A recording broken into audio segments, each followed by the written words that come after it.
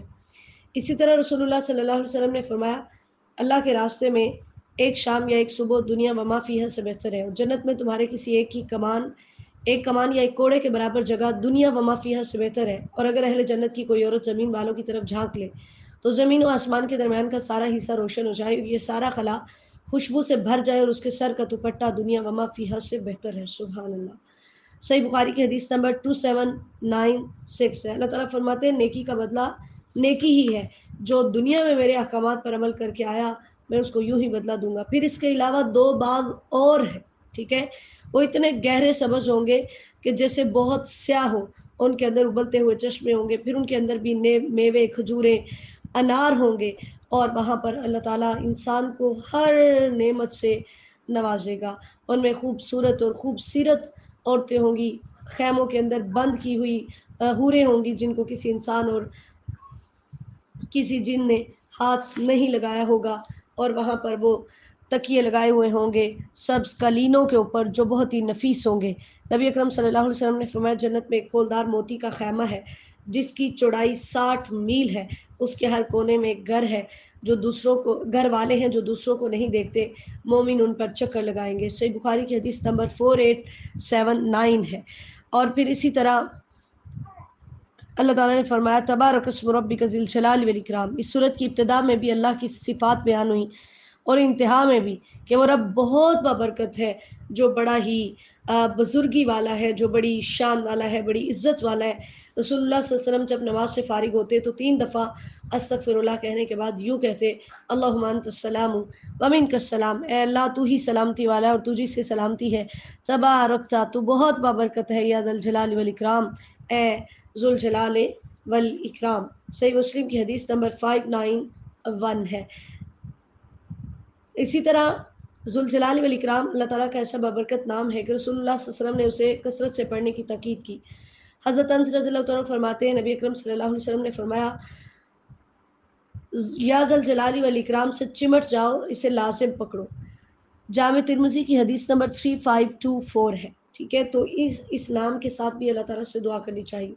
سورۃ الواقعہ مکیہ، بسم اللہ الرحمن الرحیم، اذا وقعت الواقعہ، آیت نمبر 1 سے آیت نمبر 38 تک پہلا رکوع ہے۔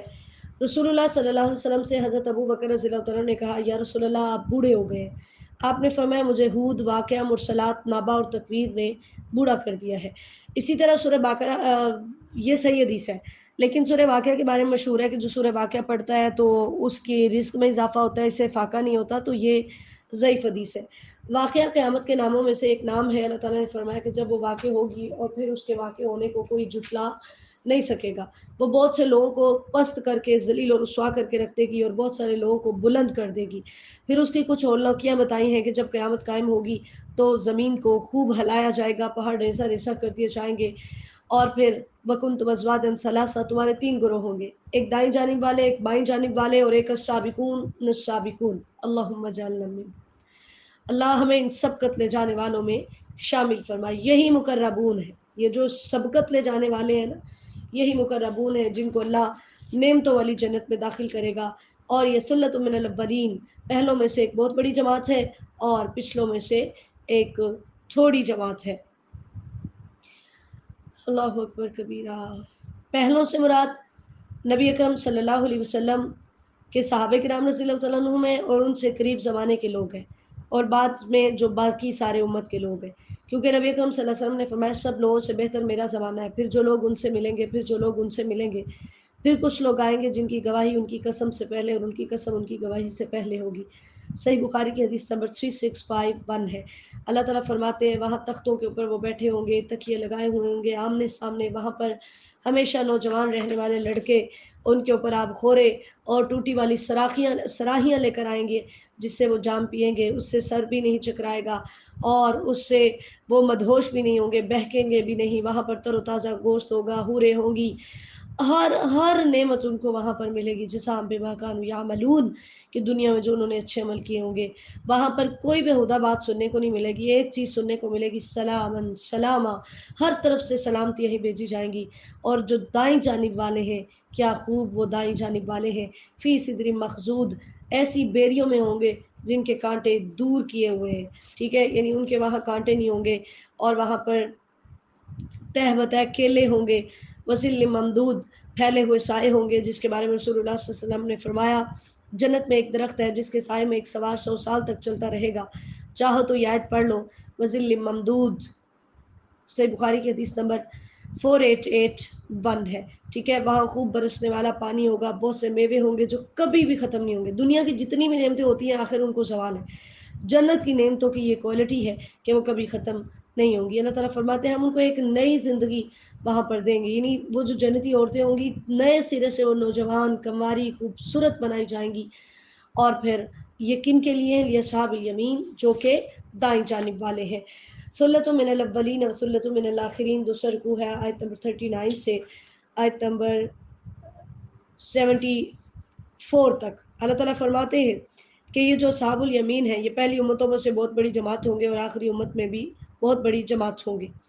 اب اس میں یہ وضاحت نہیں ہے کہ کون سی جماعت تعداد میں دوسری سے زیادہ ہوگی۔ نبی علیہ السلام نے اس کی وضاحت فرمائی، آپ نے فرمایا، حضرت عبداللہ بن مسعود رضی اللہ تعالیٰ عنہ بیان کرتے ہیں کہ ہم رسول اللہ صلی اللہ علیہ وسلم کے ساتھ ایک خیمے میں تقریباً 40 آدمی تھے۔ آپ نے فرمایا کہ تم پسند کرتے ہو تم اہل جنت کا چوتھا حصہ ہو؟ ہم نے کہا ہاں۔ پھر فرمایا کہ تم پسند کرتے ہو کہ تم اہل جنت کا تیسرا حصہ ہو؟ ہم نے کہا ہاں۔ تو آپ صلی اللہ علیہ وسلم نے فرمایا اس ذات کی قسم جس کے ہاتھ میں میری جان ہے، میں امید کرتا ہوں کہ تم اہل جنت کا نصف ہوگے، اور یہ اس لیے کہ جنت میں مسلمان کے علاوہ کوئی نہیں جائے گا، اور مشرکوں کے مقابلے میں تمہاری تعداد اتنی ہی ہے جتنی سیاہ بیل کی جلد میں ایک سفید بال یا سرخ بیل کی جلد میں ایک سیاہ بال۔ صحیح مسلم کی حدیث نمبر 377 بھی ہے اور 221 بھی ہے، ٹھیک ہے۔ اسی طرح اللہ تعالیٰ فرماتے، اللہ تعالیٰ ہمیں ان میں شامل فرمائے۔ لیکن اس کے برعکس وہ بدبخت جو اصحاب الشمال، جو بائیں جانب والے ہیں، وہ ان کو گرم لو کا عذاب دیا جائے گا، یعنی وہ دھواں جس کے اندر سیاہی اور گرمی دونوں ہوں گی، وہاں کوئی سایہ نہیں ہوگا، کیونکہ دنیا میں بڑے خوشحال تھے، کبھی مرنے کا سوچا ہی نہیں تھا۔ اور الہنس العظیم سے مراد شرک ہے، یعنی بڑے گناہ شرک کے اوپر ڈٹے ہوئے تھے، مر کر دوبارہ اٹھنے کا بھی انکار کرتے تھے۔ اللہ تعالیٰ فرماتے وہاں پر زقوم کے درخت کو کھانا پڑے گا، اس کو پیٹوں کے اندر بھریں گے اور اس کے اوپر پھر گرم کھولتا ہوا ابلتا ہوا پانی پلایا جائے گا، ایسے پیئیں گے جیسے وہ اونٹ پیتا ہے جسے پیاس کی بیماری لگی ہو۔ اللہ تعالیٰ فرماتے ہیں ان منکروں سے پوچھو جو کہتے ہیں کہ ہمیں مرنا نہیں ہے اور دوبارہ اٹھنا نہیں ہے، ان سے پوچھو ہم نے تمہیں پیدا کیا یا تم خود پیدا ہوئے؟ افرأیتم ما تمنون، کیا تم اس منی کے قطرے کو دیکھتے ہو جو تم ٹپکاتے ہو، جس سے تمہاری پیدائش ہوتی ہے؟ اس قطرے سے ہم انسان بناتے ہیں۔ اانتم تخلقونہ ام نحن الخالقون، تم پیدا کرتے ہو یا ہم؟ یعنی اللہ نے یہاں پر ڈانٹا ہے کہ کس بنیاد پر تم انکار کر رہے ہیں، ٹھیک ہے۔ تو جیسے تمہاری پیدائش ہمارے اختیار میں تھی اسی طرح تمہاری موت بھی ہمارے اختیار میں، ہم تمہیں ختم کر کے تمہاری جگہ اور لوگ بھی لا سکتے ہیں، لیکن تم ہمیں عاجز نہیں کر سکتے۔ تم اپنی کھیتیوں کی طرف دیکھو، تم تو صرف بیج بوتے ہو، اللہ نہ چاہے تو کوئی بھی فصل، کوئی بھی بیج اگ نہیں سکتا، ہم چاہیں تو ہم اسے ریزہ ریزہ کر دیں، ٹھیک ہے، پھر تم کہو کہ ہم محروم ہو گئے۔ مجھے بتاؤ، افرأیتم الماء الذی تشربون، وہ پانی جو تم پیتے ہو، کہ تم اسے بادلوں سے اتارتے ہو یا ہم اتارتے ہیں؟ ہم چاہیں تو ہم اس کو سمندروں کا کڑوا اور کھارا پانی ہی رہنے دیں، پھر تم کیسے پیو؟ فلولا تشکرون، تم کیوں شکر نہیں کرتے؟ تمہیں کیا ہو گیا ہے کہ تم نے وہ آگ دیکھی جو تم سلگاتے ہو؟ بتاؤ، وہ آگ جن لکڑیوں سے جلتی ہے وہ درخت تم پیدا کرتے ہو یا ہم؟ اللہ تعالیٰ فرماتے ہیں یہ تمام چیزیں ایک نصیحت ہے، اگر کوئی حاصل کرنا چاہے فسبح بسم ربک العظیم، آپ اپنے رب کی، اپنے عظمت والے رب کے نام کی تسبیح بیان کیجیے۔ اسی لیے نبی کرم صلی اللہ علیہ وسلم رکوع میں سبحان ربی العظیم اور سجدے میں سبحان ربی الاعلیٰ پڑھا کرتے تھے، اور کسی بھی رحمت کی آیت کے پاس سے گزرتے تو اس پر ٹھہر جاتے اور اللہ سے سوال کرتے، اور کسی بھی عذاب کی آیت کے پاس سے گزرتے تو اس پر ٹھہر جاتے اور اللہ تعالیٰ سے پناہ مانگتے۔ سنن نبی داؤد کی حدیث نمبر 871 ہے۔ تیسرا رکوع ہے فلا اقسم بمواقع النجوم، آیت نمبر 75 سے 96 تک۔ اللہ تعالیٰ نے رد کیا کہ تم جو قیامت کا انکار کر رہے ہو وہ ایسی بات نہیں ہے، میں ستاروں کے گرنے کی جگہ کی قسم کھا کر تمہیں بتاتا ہوں، وَإِنَّهُ لَقَسَمٌ لَوْ تَعْلَمُونَ عَظِيمٌ، اگر تم جان لو تو ایک بہت بڑی قسم ہے، یعنی یقینی طور پر وہ قیامت قائم ہونی ہے، اور انہ لقرآن کریم، جس کو تم جھٹلا رہے ہو یہ باعزت قرآن ہے، فی کتاب مکنون، جو ایک چھپی ہوئی کتاب میں ہے، لا یمسہ الا المطہرون، جس کو صرف پاکیزہ لوگ ہی ہاتھ لگاتے ہیں، اس سے مراد فرشتے ہیں، یعنی لوح محفوظ میں اللہ تعالیٰ نے جہاں پر اس کو رکھا ہوا ہے وہاں پر پاکیزہ فرشتوں کے علاوہ کوئی بھی نہیں جا سکتا۔ یہاں سے کچھ لوگوں نے یہ مسئلہ نکال لیا کہ جو عورت حائضہ ہوتی ہے یا جو بے وضو شخص ہے وہ نہ قرآن کو ہاتھ لگا سکتا ہے اور نہ ہی پڑھ سکتا ہے، ایسی بات نہیں ہے۔ رسول اللہ صلی اللہ علیہ وسلم نے فرمایا ہے ان المؤمن لا ينجس، مومن ناپاک نہیں ہوتا، صحیح بخاری کی حدیث نمبر 285 ہے۔ حضرت عائشہ رضی اللہ تعالیٰ عنہ کو حیض آیا تھا، حیض کی حالت میں صرف نماز اور روزے کی ممانعت ہے، باقی آپ سب کچھ کر سکتے ہیں۔ حضرت عائشہ رضی اللہ تعالیٰ عنہ نے فرمایا تھا نبی علیہ السلام نے انہیں کہا مجھے مسجد سے چٹائی پکڑا، انہوں نے کہا میں حائضہ ہوں، آپ نے فرمایا تمہارا حیض تمہارے ہاتھ میں نہیں ہے، صحیح مسلم کی حدیث نمبر 298 ہے، ٹھیک ہے۔ تو حیض کی حالت میں قرآن پڑھنا یہ ممنوع نہیں۔ اتنا یہ مسئلہ درپیش ہے، اسٹوڈنٹس کی اکثر چھٹیاں اس وجہ سے ہوتی ہیں کہ جی ہمیں حیض آیا ہوا ہے، اس وجہ سے گھر والے قرآن نہیں پڑھنے دیں۔ شریعت کی اتھارٹی آپ کے گھر والوں کے پاس یا میرے گھر والوں کے پاس نہیں ہے، شریعت وہ ہے جو رسول اللہ صلی اللہ علیہ وسلم پہ اتر چکی۔ جن چیزوں میں ہمیں شدت اختیار کرنی چاہیے ان میں ہم کرتے نہیں ہیں، اور جن میں نہیں کرنی چاہیے ان میں ہم ٹھیکیدار بنے ہوئے ہیں دین کے، اور اپنی مرضی سے ہی ہم نے سختیاں جو ہیں وہ ایجاد کی ہوئی ہیں، ٹھیک ہے۔ حیض کی حالت میں قرآن پڑھنا کوئی ایک بھی صحیح حدیث ممانعت والی موجود نہیں ہے کہ جس میں عورت کو منع کیا گیا ہو۔ اور جواز کی سب سے بڑی دلیل ہے کہ سیدہ عائشہ رضی اللہ تعالیٰ عنہ کو جب حج کے دنوں میں حیض آیا تو نبی علیہ السلام نے انہیں فرمایا کہ طواف بیت اللہ کے علاوہ تو ہر کام کر جو حاجی کرتے ہیں، حاجی قرآن کی تلاوت بھی کرتے تھے، ذکر و اذکار بھی کرتے تھے، ٹھیک ہے، صرف ان کو طواف سے روکا گیا کیونکہ طواف کی حالت میں پاکیزگی ہونا ضروری ہوتی ہے، اس لیے تو خدارہ اس بات کو سمجھ لیجئے اور گھر والوں کو بتائیے کہ آپ دین کے ٹھیکیدار نہ بنے، یہ شریعت کی اتھارٹی اللہ تعالیٰ کے پاس ہے۔ ہمارے بزرگ اتنی کوئی شدت اختیار کر جاتے ہیں نا، اتنے بڑے بڑے فتوے لگا دیتے ہیں، یہ ہو جائے گا وہ ہو جائے گا، ایسا کچھ بھی نہیں۔ حیض کی حالت میں بلا جھجک آپ قرآن پڑھ سکتے ہیں، تلاوت کر سکتے ہیں، ذکر و اذکار آپ کر سکتے ہیں، ٹھیک ہے، قرآن سیکھ سکتے ہیں، سکھا سکتے ہیں، کوئی بالکل کوئی حرج والی بات نہیں ہے۔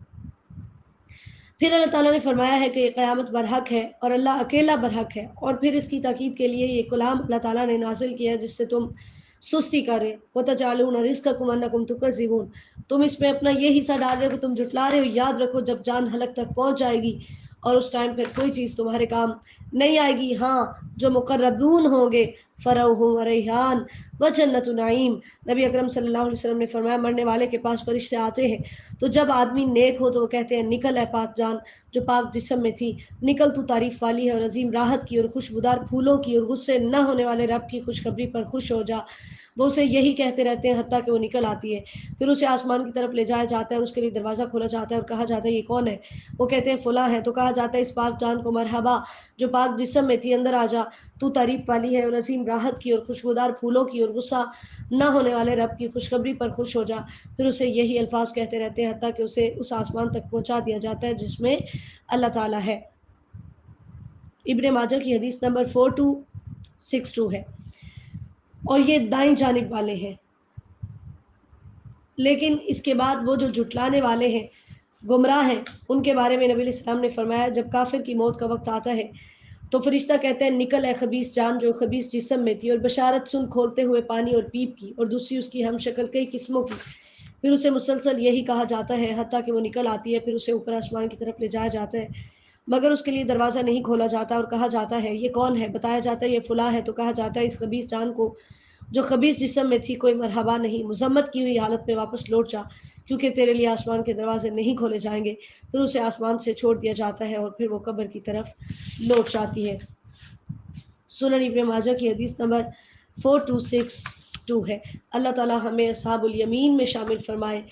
اور پھر دوبارہ سے اللہ تعالیٰ نے فسبح بسم ربک العظیم نازل کر کے ہمیں اپنی عظمت کو بیان کرنے کا حکم دیا ہے۔ سورۃ الحدید مدنیہ، بسم اللہ الرحمن الرحیم، سبح للہ ما فی السماوات والارض وهو العزیز الحکیم۔ پہلا رکوع ہے آیت نمبر 1 سے آیت نمبر 10 تک۔ اللہ تعالیٰ نے اس صورت کی ابتدا کی ہے اس بات کے ساتھ کہ اللہ تعالیٰ ہر عیب سے اور ہر کمی سے پاک ہے۔ اس کی ذات، اس کی صفات، اس کے افعال ہر طرح کے نقص اور عیب سے پاک ہے، اور کائنات کی ہر چیز اللہ کی حمد و ثنا بیان کر رہی ہے جو کہ سب پر غالب اور کمال حکمت والا ہے۔ اللہ تعالیٰ نے بتایا زمین و آسمان کی بادشاہت میرے پاس ہے، میں ہی موت و حیات کا مالک ہوں، میں ہر کام پہ قادر ہوں، میں ہی اول ہوں، میں ہی آخر ہوں، میں ہی ظاہر ہوں اور میں ہی باطن ہوں۔ نبی اکرم صلی اللہ علیہ وسلم صحابہ کرام رضی اللہ عنہ کو حکم دیتے کہ جب اپنے بستر پر لیٹو تو یہ دعا پڑھو، اللہم رب السماواتی، اے اللہ آسمانوں کے رب، رب العرض اور زمینوں کے رب، رب العرش العظیم اور عرش عظیم کے رب، ربنا و رب کل شیء، ہمارے رب اور ہر چیز کے رب، فالق الحب والنوا، دانے اور گٹھلی کو پھاڑنے والے، ومنزل التوراۃ والانجیل والفرقان، تورات انجیل اور فرقان یعنی قرآن کو نازل کرنے والے، اعوذ بک من شر کل شیء، میں تیری پناہ میں آتا ہوں ہر چیز کے شر سے، انت آخذ بناصیتہ، جس کی پیشانی کو تو پکڑنے والا ہے، اللہم انت الاول فلیس قبلک شیء، اے اللہ تو ہی اول ہے، تجھ سے پہلے کوئی چیز نہیں تھی، وانت الاخر فلیس بعدک شیء، تو ہی آخر ہے، تیرے بعد کوئی چیز نہیں ہوگی، وانت الظاہر فلیس فوقک شیء، اے اللہ تو ہی ظاہر ہے، تجھ سے اوپر کوئی چیز نہیں، وانت الباطن فلیس دونک شیء، تو ہی باطن ہے، تیرے علاوہ کوئی چیز نہیں، اقضی عنا الدین، مجھ سے قرض کو ادا کر دے، واغننا من الفقر، اور ہمیں فقر سے غنی کر دے۔ صحیح مسلم کی حدیث نمبر 2713 ہے۔ تو طاق رات کے اندر آپ عبادت کے ساتھ ساتھ قیام کے ساتھ تلاوت کے ساتھ دعائیں بھی یاد کیجئے، ٹھیک ہے، تھوڑا ٹائم دعا کے لیے وقف کر لیجئے کہ اس میں نے یہ دعا یاد کرنی ہے۔ پھر اللہ تعالیٰ نے یہ بتایا کہ میں نے 6 دنوں کے اندر زمین و آسمان کو پیدا کیا اور پھر میں اپنے عرش کی طرف متوجہ ہوا۔ اللہ پھر اپنے علم کی وسعت بیان کر رہے ہیں کہ زمین کے اندر جو چیز داخل ہوتی ہے، جو اس سے نکلتی ہے، آسمان سے جو کچھ اترتی ہے، اللہ تعالیٰ کو ہر چیز کا علم ہے، اور انسان کہیں بھی ہوتا ہے اللہ تعالیٰ اس کے ساتھ ہے اپنے علم کے اعتبار سے، کیونکہ اپنی ذات کے اعتبار سے تو وہ آسمانوں پر ہے، ٹھیک ہے۔ اللہ تعالیٰ نے پھر دوبارہ سے فرمایا کہ زمین و آسمان کی بادشاہت میرے پاس ہے، تم سب نے میرے پاس لوٹ کر آنا ہے۔ پھر ہمیں ایمان لانے کا اللہ تعالیٰ نے حکم دیا، اور حکم دیا وَأَنفِقُوا مِمَّا جَعَلَكُمْ مُسْتَخْلَفِينَ فِيهِ، کہ تم خرچ کرو جن میں اس نے تمہیں پہلوں کا جانشین بنایا، یعنی یہ مال تمہارا نہیں ہے بلکہ اللہ کا دیا ہوا ہے، جو اس نے تم سے پہلے لوگوں کو بھی دیا تھا، اب تمہیں بھی دیتا ہے۔ اب وہ دیکھنا چاہتا ہے کہ تم اس کے راستے میں کیسے خرچ کرتے ہو۔ اسی وجہ سے حضرت ابو ہریرہ رضی اللہ عنہ فرماتے ہیں نبی اکرم صلی اللہ علیہ وسلم نے فرمایا، بندہ کہتا ہے میرا مال میرا مال، اس کے مال میں سے اس کی اپنی تو صرف 3 چیزیں ہیں جو اس نے کھایا اور فنا کر دیا، نمبر 2 پہنا اور بوسیدہ کر دیا، نمبر 3 دے دیا اور ذخیرہ بنا لیا، اور جو اس کے علاوہ ہے تو یہ جانے والا ہے اور اسے لوگوں کے لیے چھوڑ جانے والا ہے۔ صحیح مسلم کی حدیث نمبر 2959 ہے۔ اللہ تعالیٰ فرماتے ہیں جو میرے راستے میں خرچ کرتے ہیں وہ بہت بڑے اجر کے مستحق ہوں گے۔ پھر نبی اکرم صلی اللہ علیہ وسلم کا تذکرہ ہے کہ اللہ تعالیٰ نے اپنے نبی پر واضح آیات اتاری جن کا مقصد یہ تھا کہ لوگوں کو اندھیروں سے نکال کر روشنی کی راہوں پہ گامزن کیا جائے۔ پھر آیت نمبر 10 میں موٹیویٹ کیا گیا کہ تمہیں کیا ہے، تم اللہ کے راستے میں خرچ کیوں نہیں کرتے، یاد رکھو یہ ساری زمین و آسمان کی میراث اللہ کی ہے، یعنی تم سب فنا ہو جاؤ گے، بعد میں تو سب کچھ اللہ کا ہی ہوگا، تو کیا یہ اچھا ہے کہ تم اپنے رب کے راستے میں خرچ کر لو۔ تو یہاں پر بتایا گیا ہے کہ جنہوں نے فتح مکہ سے پہلے خرچ کیا وہ اور جنہوں نے فتح مکہ کے بعد خرچ کیا، ٹھیک ہے، وہ دونوں برابر نہیں ہو سکتے، ٹھیک ہے، کیونکہ شروع میں اسلام کو بڑی مشقتوں کا سامنا تھا، تو جنہوں نے شروع میں اپنا سب کچھ قربان کیا وہ بعد والوں سے بہتر ہے۔ لیکن ہمارے پاس اتھارٹی نہیں ہے کہ ہم رسول اللہ صلی اللہ علیہ وسلم کے کسی صحابی کو کہیں کہ یہ یعنی فلاں ایسا ہے اور فلاں ایسا ہے، کیونکہ رسول اللہ صلی اللہ علیہ وسلم نے فرمایا میرے ساتھیوں کو برا بلا مت کہو، کیونکہ قسم ہے اس کی جس کے ہاتھ میں میری جان ہے، اگر تم میں سے کوئی شخص احد کے برابر سونا بھی خرچ کرے تو ان کے کسی شخص کے ایک مد کے اندر آدھا کلو اناج ہوتا ہے، اس کے برابر بھی نہیں ہو سکتا اور نہ ہی اس کے نصف کے برابر ہو سکتا ہے۔ صحیح بخاری کی حدیث نمبر 3673 ہے۔ دوسرا رکوع ہے آیت نمبر 11 سے منزل الذی یقرض اللہ قرضا حسنا آیت نمبر 19 تک۔ اللہ تعالیٰ نے فرمایا کون ہے جو مجھے قرض حسنہ دے کہ میں اسے بڑھا چڑھا کر عطا کروں گا، اور پھر ظاہر ہے اللہ تعالیٰ آج لے رہے ہیں تو کل قیامت کے دن ہمیں واپس کریں گے۔ پھر ایمان والوں کا تذکرہ ہے کہ روز قیامت ان کے ایمان کا نور انہیں ملے گا جس کی روشنی میں چل کے وہ جنت میں جائیں گے، اور یہ بہت بڑی کامیابی ہے۔ لیکن جو منافق ہے وہ ایمان والوں سے اس دن کہیں گے تھوڑا سا ہمیں اپنا نور دو، لیکن انہیں کہا جائے گا کہ آج نہیں۔ ان کے اور ایمان والوں کے درمیان ایک دیوار کھڑی کر دی جائے گی کہ وہ وہاں پر مل نہیں سکیں گے، وہاں کسی سے کوئی فدیہ قبول نہیں ہوگا، اور کافر کو جہنم کے اندر ڈالا جائے گا۔ اللہ تعالیٰ فرماتے ہیں دنیا میں ان کے اوپر مدتیں لمبی ہو گئی تھی، ان کے دل ڈرے نہیں تھے، انہوں نے حق کو قبول نہیں کیا تھا اور وہ فاسق ہی بنے رہے تھے، اس لیے وہ یہ جان لیں ان اللہ یحیی الارض بعد موتہا، جو رب اس زمین کو مردہ کرنے کے بعد زندہ کرنے پہ قادر ہے، وہ انسان کو بھی مار کر دوبارہ زندہ کرنے پر قادر ہے۔ اب وہی شخص کامیاب ہوگا جو صدقہ کرتا ہے، چاہے وہ مرد ہے یا عورتیں ہیں، اللہ کو قرض حسنہ دیتے ہیں، اللہ انہیں بڑھا چڑھا کے ادا کرے گا۔ والذین آمنوا باللہ ورسلہ اولئک هم الصدیقون، اور وہ لوگ جو اللہ اور اس کے رسولوں پر ایمان لاتے ہیں وہی صدیقون ہیں، اللہ انہیں اجر عطا کرے گا۔ لیکن جو جھٹلانے والے ہیں وہ دوزخ میں جائیں گے۔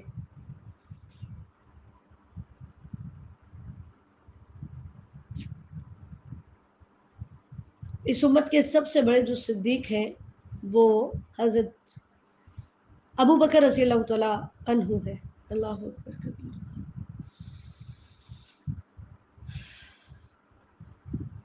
تیسرا رکوع ہے اعلموا انما الحیات الدنیا لعب و لہو، آیت نمبر 20 سے آیت نمبر 25 تک۔ اللہ تعالیٰ نے دنیا کی زندگی کی حقیقت بتائی ہے کہ یہ تو محض کھیل تماشا ہے، جبکہ اصل چیز جو باقی رہنی ہے وہ نیکیاں ہیں۔ اور یہ بارش کے ساتھ دی ہے مثال، ہم نے 11ویں پارے میں بھی پڑھی ہے، ٹھیک ہے۔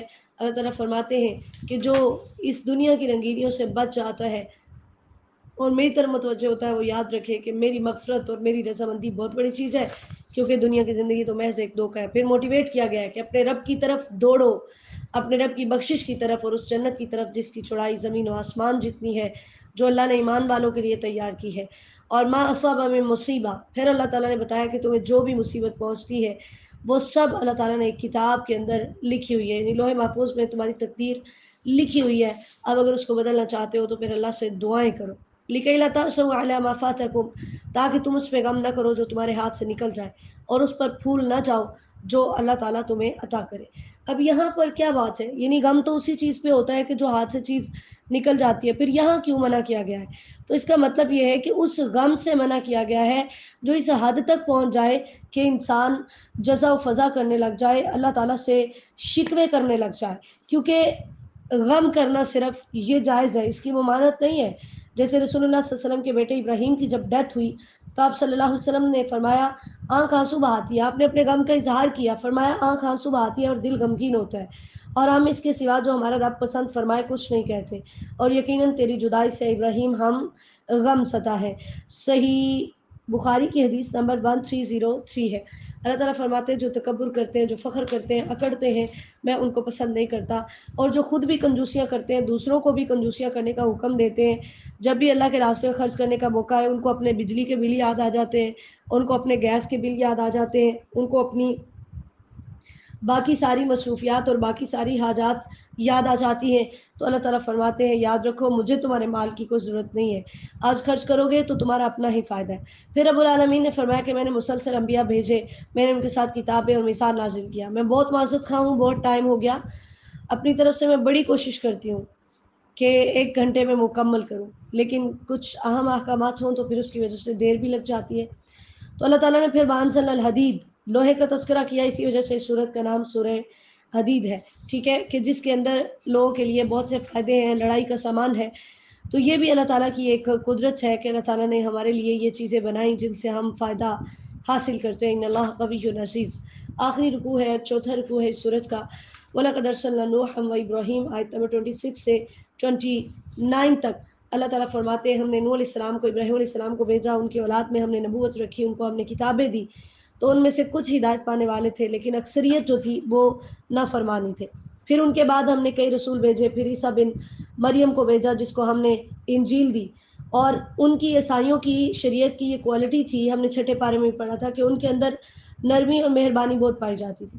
اسی طرح پھر ان کی رہبانیت کا تذکرہ ہے جو انہوں نے خود ایجاد کی تھی۔ رہبانیت کہتے ہیں دنیا سے الگ تھلگ ہو کر اللہ تعالیٰ کی عبادت کے لیے خود کو خاص کر لینا، تو ان کی شریعت میں بھی اس کی مذمت تھی، ہماری شریعت میں بھی، ٹھیک ہے۔ اللہ تعالیٰ یہ تو کہتا ہے کہ ہم اللہ تعالیٰ کی عبادت کریں، لیکن اللہ تعالیٰ ہمیں دنیا سے کٹ کر عبادت کرنے کا حکم نہیں دیتا۔ جیسے 3 لوگوں نبی علیہ السلام کی عبادت کے بارے میں پوچھنے آئے تھے تو انہوں نے جب یوں رحمانیت کے بارے میں بات کی ہے، میں ہمیشہ نماز پڑھوں گا، کبھی سوؤں گا نہیں، میں ہمیشہ روزہ رکھوں گا، میں کبھی نکاح نہیں کروں گا، تو نبی علیہ السلام نے فرمایا تھا سن لو اللہ کی قسم، میں تم سب سے زیادہ اللہ سے ڈرنے والا ہوں، اس کے تقوی والا ہوں، لیکن میں روزہ رکھتا ہوں، نہیں بھی رکھتا، نماز پڑھتا ہوں اور سوتا بھی ہوں، میں عورتوں سے نکاح بھی کرتا ہوں، تو جو میرے طریقے سے بے رغبتی کرے وہ مجھ سے نہیں ہے۔ صحیح بخاری کی حدیث نمبر 5063 ہے۔